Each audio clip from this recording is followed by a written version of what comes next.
Lundi 28 décembre 18h. Je ne suis pas sûr de combien de temps les humains sont censés rester sains d'esprit sans interaction humaine, mais je pense que je m'en suis assez bien sorti jusqu'à présent. Le silence est de toute façon bien pire. Le choc initial de tout cela a cependant été extrêmement déconcertant. Après la panique et la quasi-dépression, je me suis assis avec détermination, stylo en main, et j'ai commencé à écrire ce que je savais de toute cette situation. Observation 01, presque tous les organismes vivants de cette ville ont disparu du jour au lendemain. Les gens, les animaux et les insectes, tous sont partis. Je ne suis pas encore sûr pour les organismes microscopiques. Les seuls autres êtres vivants qui restent sont les arbres, l'herbe et la plupart des autres plantes. Je ne suis pas sûr de comment les fleurs et autres survivront sans autres organismes vivants pour les aider avec la pollinisation et ce genre de choses. J'observerai et je verrai.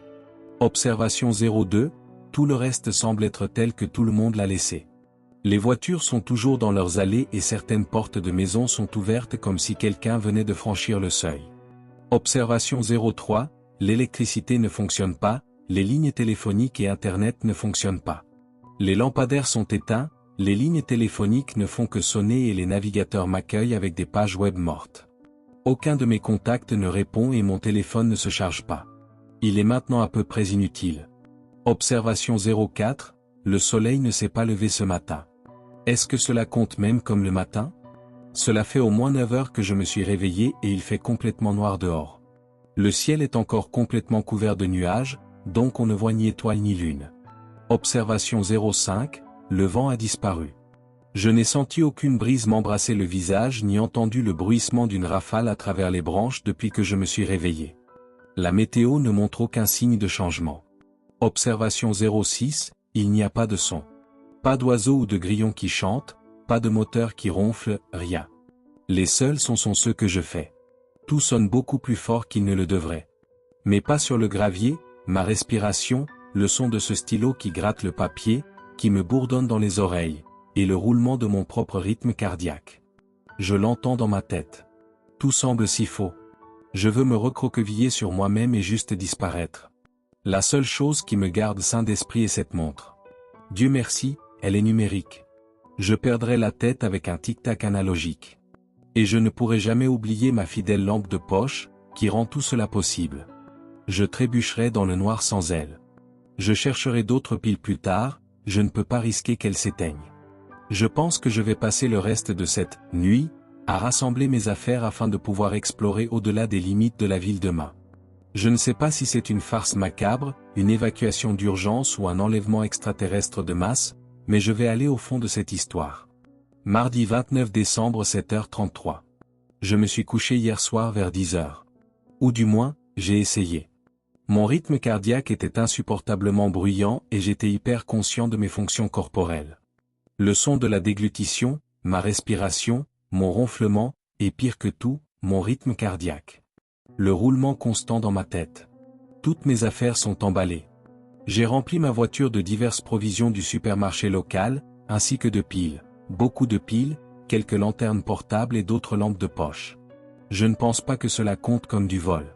Normalement, ma conscience me dérangerait, mais en ce moment, je me sens bien avec ça, voire excité. Ça fait du bien d'être préparé. J'ai tout prévu. J'ai quelques pneus de rechange à l'arrière, quelques câbles de batterie et une trousse de premier secours. Et je pourrais toujours monter dans la voiture de quelqu'un d'autre si besoin. Cette terreur d'hier semble s'être estompée pour l'instant.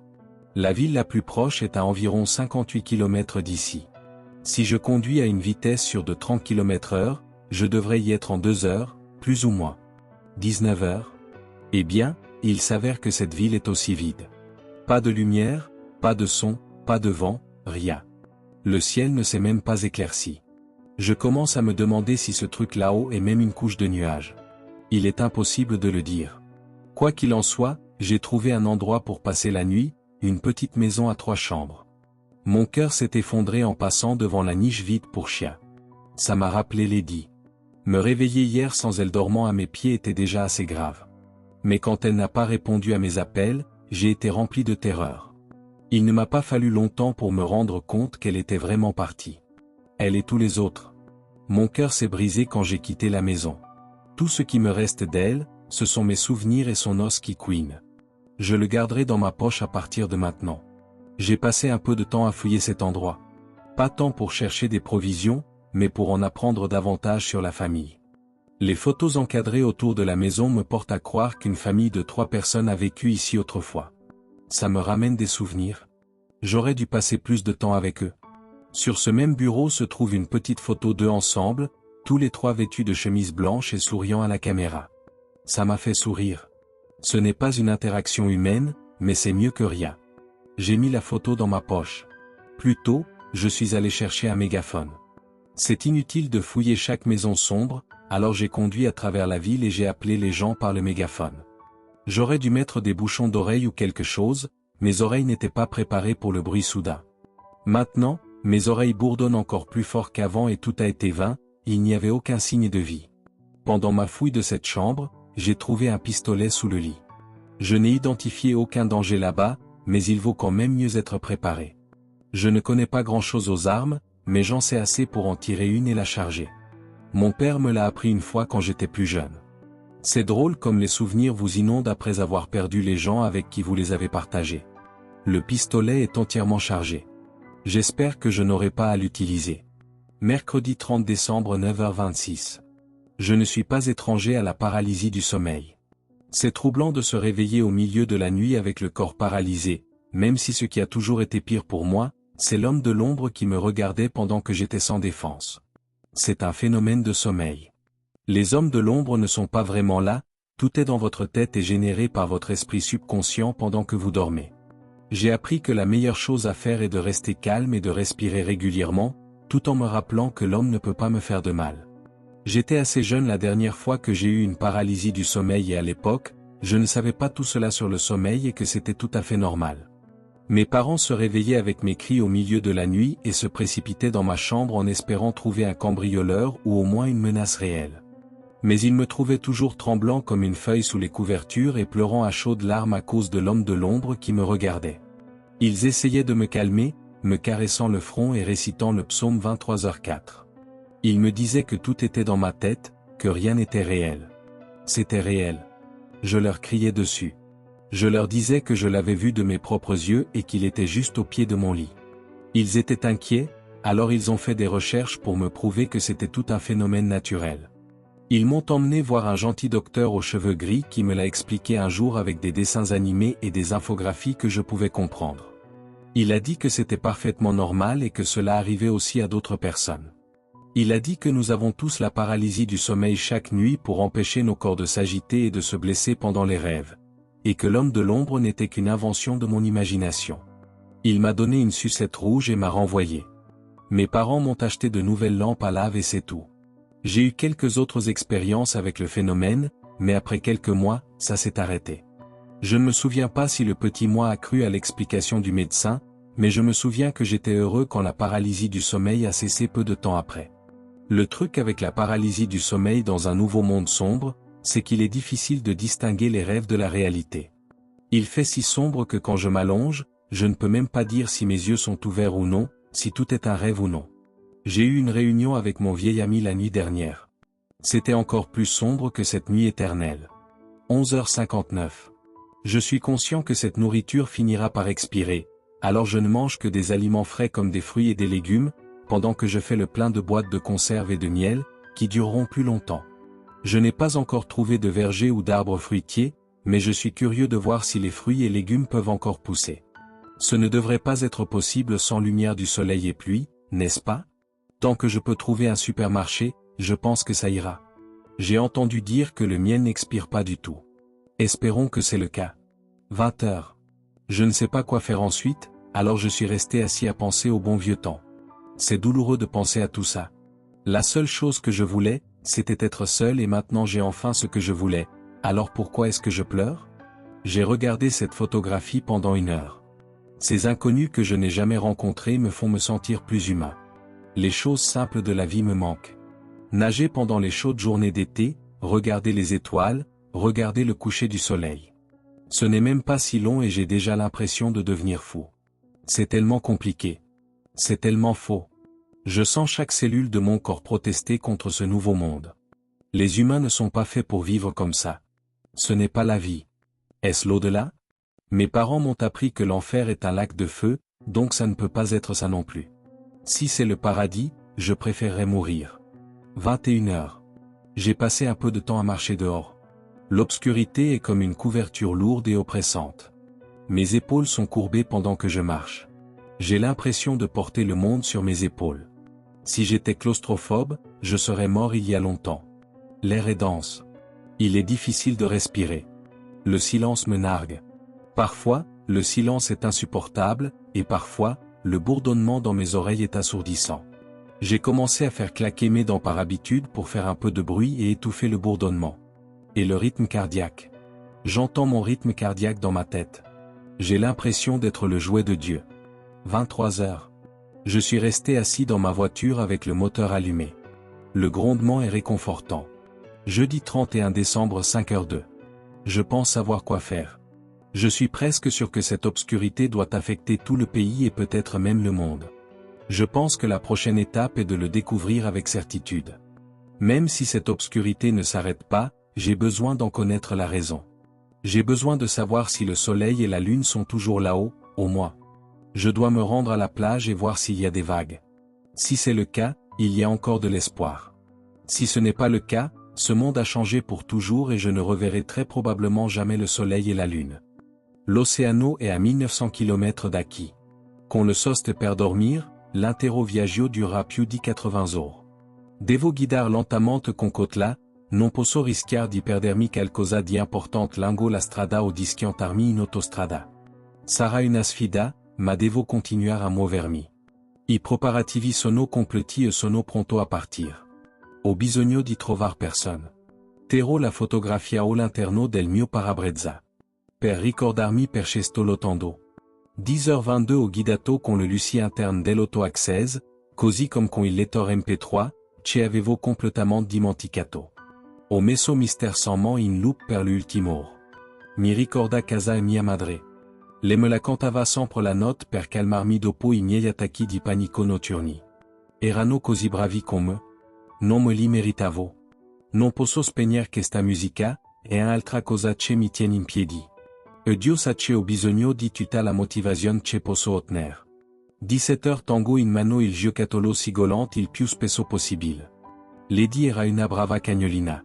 Eravamo noi du contro il mondo. È sempre stata dolce e gentile. Mordeva questo osso delicatamente, solo quanto bastava per farlo sigolare. Evidente dei pochissimi segni di morso sull'osso. Si sono teerographi sull'osso per essere esatti. Ora lo conosco come il palmo della mia mano. Questo osso, il sede nel lettore questa fotografia sono i miei simboli di speranza. Mi tengono in piedi. Mi si aggrappo finché potrò. Venerdì à Genaio 9h. L'océan est à 1900 km d'ici. Avec les arrêts pour dormir, le voyage entier prendra plus de 80 heures. Je dois conduire lentement et prudemment, je ne peux pas risquer de manquer quelque chose d'important en cours de route ou de m'écraser sur l'autoroute. Ce sera un défi, mais je dois continuer d'avancer. Les préparatifs sont terminés et je suis prêt à partir. J'ai besoin de trouver des gens. Je garderai la photographie à l'intérieur de mon pare-brise. Pour me rappeler pourquoi je me bats. 10h22 j'ai conduit avec les lumières intérieures de la voiture allumées, ainsi que le lecteur MP3, que j'avais complètement oublié. J'ai mis « Mystère sans ment » en boucle pendant les dernières heures. Cela me rappelle la maison et ma mère. Elle me la chantait toujours la nuit pour me calmer après mes crises de panique nocturne. Ils étaient si bons avec moi. Je ne les méritais pas. Je ne peux pas éteindre cette musique, c'est une autre chose qui me maintient. Et Dieu sait que j'ai besoin de toute la motivation que je peux obtenir. 17h je tiens le jouet qui couine le plus souvent possible. Lady était une bonne petite chienne. C'était nous deux contre le monde. Elle a toujours été douce et gentille. Elle mordait cet os doucement, juste assez pour le faire couiner. Évident par le très petit nombre de marques de morsures sur l'os. Il y a 3 rayures sur l'os pour être exact. Je le connais maintenant comme le fond de ma poche. Cet os, le CD dans le lecteur et cette photographie sont mes symboles d'espoir. Ils me maintiennent. Je m'y accrocherai tant que je le pourrai. Vendredi 1er janvier 9h. Mon ami, l'homme de l'ombre, a décidé de me rendre visite à nouveau la nuit dernière. Je l'ai vu dans le rétroviseur, assis là, à me regarder depuis le siège arrière. La lumière de la lampe semblait se courber autour de lui, lévitant. Il a disparu après un moment et je suis resté sans savoir quoi ressentir. Au moins, je ne suis plus un enfant effrayé. 15 heures le voyage a été calme. J'ai fait quelques arrêts en cours de route pour aller aux toilettes et faire le plein de nourriture fraîche. À part ça, mon esprit était flou. J'ai l'impression d'être à moitié endormi, je ne devrais vraiment pas conduire dans cet état d'esprit. Mais je continue d'avancer sur la base de mes dernières forces, je ne veux pas perdre mon élan. Je sens ma santé mentale s'épuiser à chaque instant qui passe. J'ai besoin de continuer à avancer, si je m'arrête maintenant, je pourrais ne pas être capable de redémarrer. Samedi 2 janvier 1h02 ma pire peur est devenue réalité. Ma voiture est tombée en panne. Je suis un tel idiot. J'aurais dû économiser la batterie. J'ai gardé le moteur allumé pour m'aider à dormir. J'avais besoin de ce lecteur MP3 allumé. Je l'admets, j'ai peur. Et rester sain d'esprit devrait être ma priorité absolue, non? J'ai de la nourriture et de l'eau, ce voyage n'est qu'une mission secondaire, non? Peu importe. Je vais marcher. Si je reste dans cette voiture, je finirai par mourir de faim ou par devenir fou. J'ai besoin de continuer d'avancer. 6 heures j'ai marché sans m'arrêter pendant des heures. J'avais tellement peur de m'arrêter. Mais mon corps est sur le point de lâcher. La seule chose que j'ai prise, c'est mon sac à dos plein de nourriture et d'eau. Il y a une minute, je me suis rendu compte que j'avais oublié la photographie dans la voiture. 6h50 j'ai trouvé une voiture sur la route. Une Volkswagen City Golf blanche. Cela me ramène des souvenirs. C'est la première voiture que j'ai volée et démarrée sans clé. Les souvenirs m'envahissent, j'étais si jeune. J'avais tout ce qu'un enfant pouvait désirer. Une famille aimante, les jouets les plus récents, de l'amour et de l'attention. Ils étaient si bons avec moi, et je les ai troqués contre des émotions bon marché et de la délinquance. J'ai réussi à démarrer la voiture, je n'ai jamais pu oublier le son de ce moteur. Mon horloge est cassée, donc je ne sais pas quelle heure il est et je n'ai pas d'autre moyen de séparer ces entrées de journal. Je pense qu'elle a percuté un des rochers. Je me suis écrasé. Je pensais avoir vu quelqu'un sur la route. J'ai conduit dans un étang ou quelque chose comme ça. Tout ce que j'ai pu sauver est cette lampe de poche, un stylo, un paquet de fruits secs et ce journal qui, d'une manière ou d'une autre, a survécu. Les pages sont mouillées, mais il est toujours utilisable. J'oublie presque le pistolet, je l'ai toujours. Sauvé de ma ceinture. Je vais suivre cette route et voir où elle me mène. Cette route traverse une montagne, elle s'élève si haut que je ne peux pas en voir le sommet. Je ne sais pas à quelle distance se trouve la prochaine ville, mais je vais continuer d'avancer. J'ai tout perdu. Je commence avec tout et je perds tout. La réalité de la situation est que je ne peux pas blâmer ce monde pour ce que j'ai perdu. J'ai tout perdu avant même que tout cela ne commence, et je ne peux m'en prendre qu'à moi-même. Cela fait longtemps depuis ma dernière entrée. Je ne peux pas dire avec certitude combien de temps, mais cela semble être une éternité. J'ai commencé à avoir des hallucinations. Des couleurs et des formes abstraites flottent dans ma vision. Au moins, mes pas sur la route ont étouffé le bourdonnement. J'ai fait de gros efforts pour ne pas m'arrêter, mais mes pieds me font mal, au moins c'est une occasion d'écrire une entrée. Je me suis réveillé face contre terre. Je ne sais pas depuis combien de temps je suis ici. Je ne peux pas m'arrêter. Je serre l'os qui couine de Lady très fort. Je m'accroche à l'espoir. J'ai commencé à entendre des voix. Je n'arrête pas de penser que Lady me suit non loin derrière. La même vieille route. Je n'arrête pas de penser à la maison. Les histoires bibliques qu'il me racontait me manquent. J'étais un enfant tellement ingrat. Je suis à bout de souffle, mais je continue de chanter « Mystère sans ment ». Le ciel se sent lourd. Je viens de me rendre compte que j'ai une coupure profonde sur mon mollet droit. Cela doit être un rocher pointu. Cela explique l'engourdissement dans ma jambe. Je suis tellement fatigué. J'ai l'impression d'être enfermé dans un placard sombre et moisi. Je n'arrête pas de ressentir le besoin de lâcher ma lampe de poche, mais je sais que je ne peux pas. Les hallucinations empirent. Je commence à perdre la tête. Je n'arrête pas de divaguer dans le passé. En fait, cela ressemble plus au passé qui flotte autour de moi. J'oublie sans cesse que je n'ai plus 7 ans. Je n'arrête pas de me réveiller avec le visage dans la terre. Mes lèvres sont gonflées et saignent. C'est difficile de manger ces fruits. Je vous ai dit que je ne suis plus un enfant. C'est difficile de chanter avec des lèvres gonflées. Le temps n'est pas réel. J'oublie sans cesse qui je suis. Je ne sais pas où j'allais, mais tout droit semble être le bon choix. Comment diable suis-je encore en vie? Je me suis évanoui tant de fois. Je veux juste m'allonger et mourir. Le ciel est mort. Les murs se referment, la montagne veut me manger. L'air est si dense. Mes cuticules saignent à force de serrer ce journal. Pourquoi est-ce que j'ai un os qui couine? Le temps n'est pas réel. Qu'est-il arrivé au soleil? Mes chaussures sont détruites. Il est difficile de respirer. C'est mon premier jour d'école. Je suis tellement fatigué. Mais j'ai besoin de continuer à marcher. Et à écrire quand je ne le fais pas. Combien de jours se sont écoulés? Que sont ces voix? J'ai l'impression d'avoir marché pour toujours. J'ai appelé Lady, mais elle ne vient pas. Je pense que j'ai les lèvres gonflées. Je suis très confus. Qui est Lady? J'ai jeté l'os qui couine. Je ne sais même pas pourquoi je l'ai. J'ai l'impression d'avoir perdu une partie de moi-même et je ne sais pas pourquoi.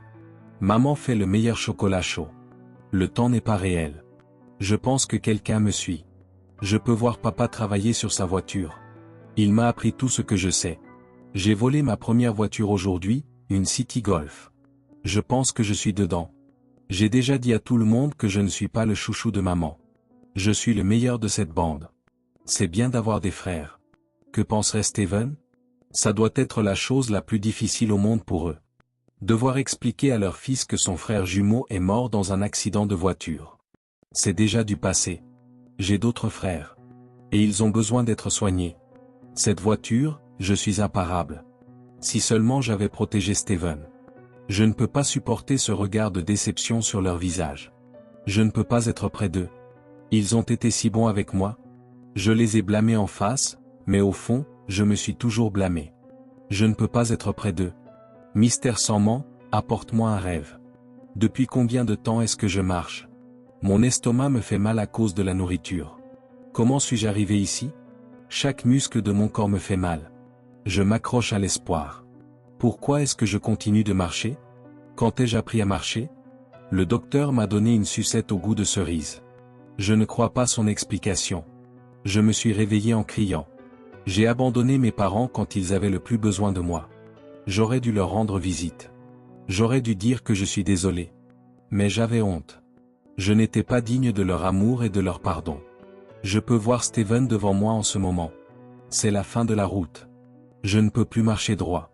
Je ne peux même pas marcher. L'homme de l'ombre se tient devant moi et je n'ai pas peur.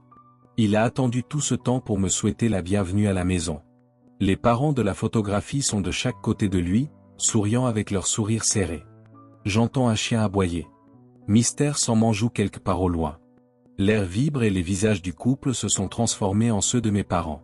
Ils chantent tous les deux le 4e verset du psaume 23. Mystère sans ment joue plus fort maintenant. L'homme de l'ombre n'est plus là. Je vois Steven debout entre eux. Il sourit. Je dois les rejoindre. Ils ont attendu tout ce temps. Et j'ai été têtu comme d'habitude et je les ai fait attendre. Cette chanson continue de jouer plus fort. C'est là que tout le problème a commencé. Ma nature têtue. Il est temps de céder. Il est temps de se repentir. L'air tremble. Le sol bouge. Le chant est dans ma tête. La peur a disparu. Ils m'attendent les bras ouverts. La chanson joue dans ma tête. J'ai l'impression que ma tête va exploser. Je ne sais pas si ce pistolet peut encore tirer. Mais je vais essayer quand même. Je vais les rejoindre. J'ai besoin de quitter cet endroit sombre. J'ai entendu dire que quand vous allez au paradis, vous voyez une lumière vive. Je ne suis pas sûr d'y entrer, je ne pense pas en être digne. Mais même les flammes de l'enfer produiront un peu de lumière. Je suis prêt. Si c'est la dernière entrée, l'arme à tirer.